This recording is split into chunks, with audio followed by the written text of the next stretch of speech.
नमस्कार मित्रांनो, माझे नाव श्रुती आहे आणि मी माझ्या परिवारासोबत नाशिकमध्ये राहते. मी दिसायला खूपच सुंदर, गोरीपान आणि उंच आहे. आमच्या घरी आम्ही 6 जण राहत होतो. माझे पप्पा, मम्मी, मी, आजोबा, आजी आणि माझा एक लहान भाऊ. तो 6 वर्षाचा आहे. ही गोष्ट 3 वर्ष आधीची आहे. त्यावेळेस माझे वय 15 वर्ष होते. नुकतीच माझी 8वीची परीक्षा संपली होती आणि मी उन्हाळ्याच्या सुट्टीमध्ये काका काकूंच्या गावी गेले. माझ्या काकांचे एक खूप मोठे कपड्याचे दुकान होते. त्यांचे वय 37 वर्ष होते. ते 37 वर्षाचे असूनही 25-26 वर्षाचे वाटत होते. माझी काकू पण दिसायला खूपच सुंदर होती. तिचे वय 35 वर्ष होते, पण ती अजूनही तरुण वाटत होती. पण काकूचे विचार थोडे जुने होते. ती एका अंगणवाडीत शिक्षिका म्हणून काम करत होती आणि जास्त करून तिचा वेळ ती किचनमध्ये आणि तिच्या कामांमध्येच घालवत होती. तिचे आई वडील पण तिच्यासोबतच इथे राहत होते, कारण माझी काकू त्यांच्या आई वडिलांची एकुलती एक मुलगी असल्यामुळे तिच्या आई वडिलांची काळजी घ्यायला दुसरे कोणीही नव्हते. म्हणून काकू तिच्या आई वडिलांना इथेच सांभाळत होती. मला इथे येऊन 4-5 दिवस झाले. 4-5 दिवसापासून मी पाहत होते की काकूंचा पूर्ण दिवस शाळेत आणि तिच्या आई वडिलांची देखभाल करण्यात आणि घरकाम करण्यातच तिचा वेळ निघून जात होता. या सगळ्यात ती काकांना थोडाही टाईम देऊ शकत नव्हती.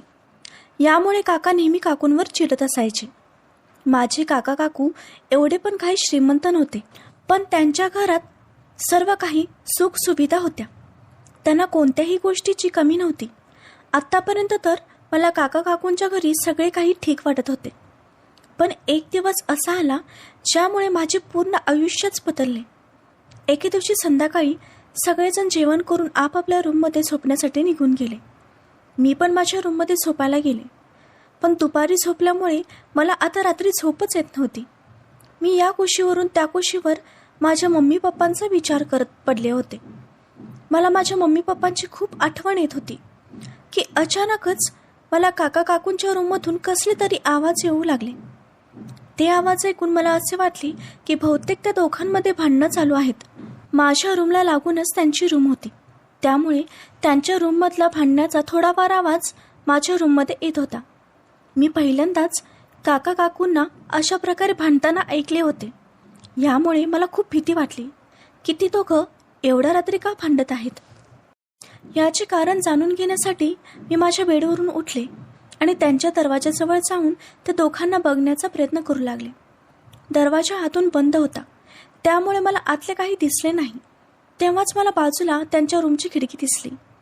ती खिडकी थोडीशी उघडीच होती. त्यातून आतले दृश्य स्पष्ट दिसत होते. मी खिडकीजवळ जाऊन थांबले. अंधार असल्यामुळे बाहेरचे त्यांना काही दिसणार नव्हते.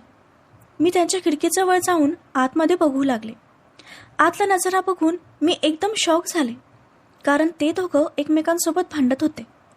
माझी काका काकूला हात लावण्याचा प्रयत्न करत होते, पण काकू त्यांचा हात झटकत होती. माझे काका काकूला काहीतरी करण्यासाठी म्हणवत होते, पण काकू सारखी त्या गोष्टीला नकार देत होती. मला लगेच समजले की काकांना काकूपासून काय पाहिजे आहे, पण काकू सारखी त्यांना नकार देत होती, कारण काकू खूपच थकली होती. तिच्या चेहऱ्यावरून थकवा स्पष्ट जाणवत होता. त्यानंतर काका भांडतच रागात दुसऱ्या बाजूला तोंड करून झोपले. काकू पण झोपली. ते सगळं दृश्य पाहून मला खूप विचित्र वाटले. माझे हृदय जोरजोरात धडकत होते. मला खूप विचित्र वाटत होते. मी खूप वेळ त्या दोघांना खिडकीतून बघत होते, पण ते दोघेही झोपून टाकले. हे सर्व पहिल्यांदाच मी माझ्या आयुष्यात पाहिले होते. त्यानंतर मी माझ्या रूममध्ये वापस आले आणि झोपण्याचा प्रयत्न करू लागले, पण ते सर्व बघून मला लवकर झोपच आली नाही. जेव्हा सकाळी मी उठले तेव्हा मी काका आणि काकूंना विचित्र नजरेने पाहू लागले, कारण कालची गोष्ट माझ्या मनातून अजूनपर्यंत गेली नव्हती. जेव्हा मला काकूने असं शांत शांत आणि टेन्शनमध्ये पाहिले तेव्हा ती मला विचारली, काय झालं श्रुती, कसलं टेन्शन आहे का? मी म्हणाले, काही नाही काकू, आज माझी तब्येत थोडीशी ठीक वाटत नाही. तेव्हाच काकू म्हणाली, काही हरकत नाही, तू नाश्ता करून तुझ्या रूममध्ये जाऊन आराम कर. हे ऐकून मी काकूला म्हणाले, ठीक आहे काकू. त्यानंतर काकाने पण नाश्ता केला आणि त्यांचा टिफिन घेऊन ते त्यांच्या दुकानात निघून गेले. काकूने त्यांच्या आई वडिलांसाठी आणि माझ्यासाठी जेवण बनवून ठेवले आणि ती अंगणवाडीत निघून गेली. मी जेवण करून माझ्या रूममध्ये आले. काकूच्या जॉबची टायमिंग फक्त 4 तासच असते. ती 10ला जाऊन दुपारी 2 वाजता घरी येत होती. त्यानंतर घरातल्या सगळ्या कामात आणि तिच्या आईवडिलांची देखभाल करण्यात तिचा टाईम निघून जात होता. पण त्या दिवशी घरात काही पाहुणे आले, त्यामुळे काकूंचा तो दिवसही त्यांचे जेवण बनवण्यात आणि घरातली साफसफाई करण्यात निघून गेली. संध्याकाळ झाली, काका आले. काकूने आम्हा सगळ्यांना जेवण वाढले. जेवण झाल्यावर थोड्या वेळाने पाहुणे निघून गेले. त्यानंतर काका हॉलमध्ये बसून टी व्ही बघत होते आणि काकू किचनमधलं काम आवरत होती. माझ्या डोक्यातून कालची ती गोष्ट अजूनही गेली नव्हती. मला काहीच समजत नव्हते. सारखं माझ्या डोक्यात तोच विचार येत होता. भलेही नवरा बायकोमध्ये ती गोष्ट नॉर्मल असते, पण माझ्यासाठी हे सर्व नवीन होते. म्हणून माझ्या मनामध्ये पुन्हा ती गोष्ट जाणून घेण्याची उत्सुकता लागली आणि मी ते दोघं रूममध्ये झोपायला जाण्याची वाट पाहू लागले. बहुतेक मला ते सगळं बघण्याची इच्छा होत होती. थोड्या वेळाने काका आणि काकू दोघेही रूममध्ये झोपायला निघून गेले. जाण्याआधी काकाने मला विचारलं, श्रुती, तुझी तब्येत आता ठीक आहे ना? मी काकाला म्हणाले, हो काका, माझी तब्येत आता ठीक आहे. तेव्हाच माझ्या तोंडातून चुकून कालच्या रात्रीबद्दल बोलणं निघालं. काका, रात्री तुम्ही आणि काकू एवढ्या जोरात का भांडत होता? तेव्हाच काका नवल होऊन काकूकडे पाहू लागले. ते दोघेही आश्चर्य होते की ही गोष्ट मला कशी काय माहीत झाली. मी खूप घाबरले. अचानक माझ्या तोंडातून हे काय निघालं? तेव्हाच मी लगेच स्वतःला सावरत म्हणाले, काल रात्री माझ्या रूममध्ये तुमच्या दोघांचा आवाज येत होता. असं वाटत होतं की तुम्ही दोघे भांडत आहात. तेव्हाच काका म्हणाले, नाही, असं काही नाही.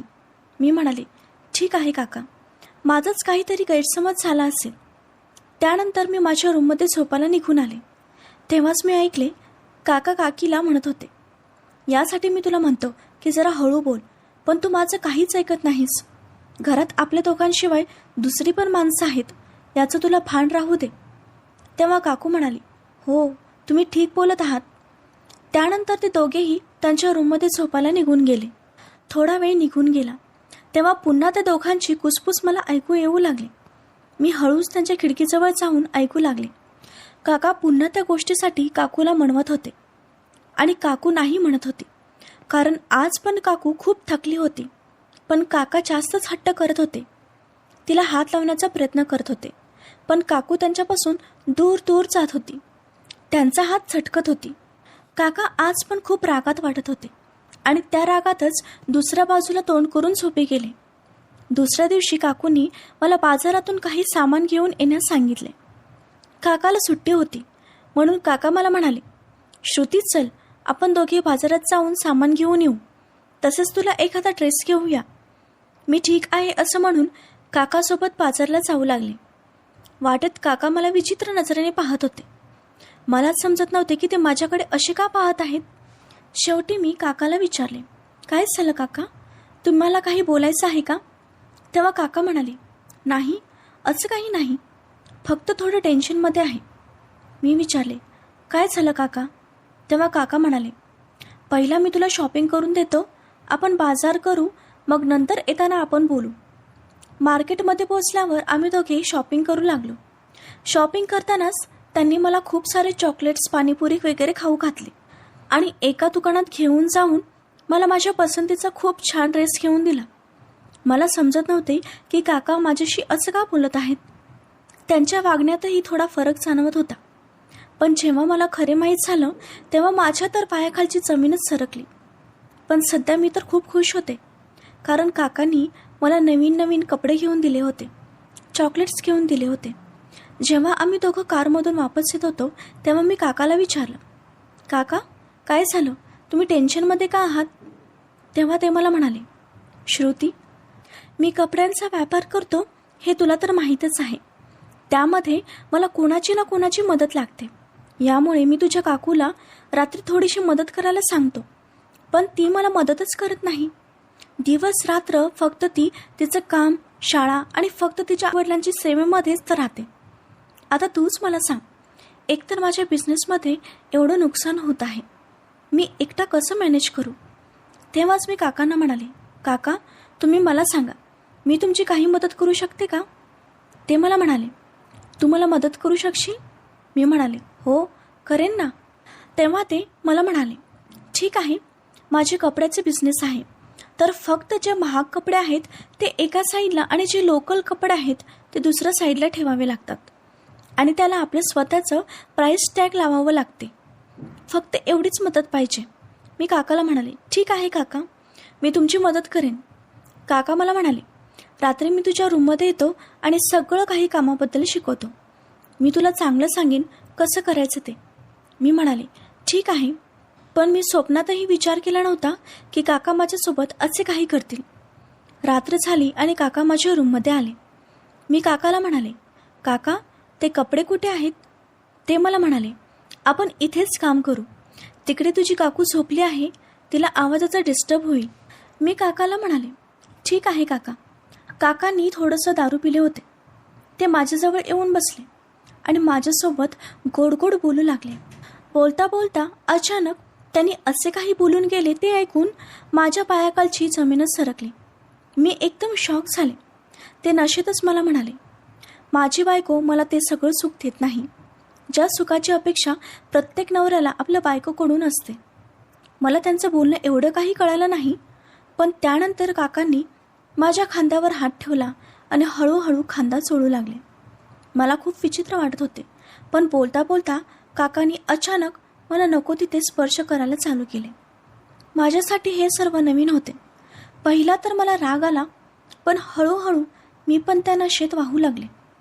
ते सर्व मला खूप चांगलं वाटत होते.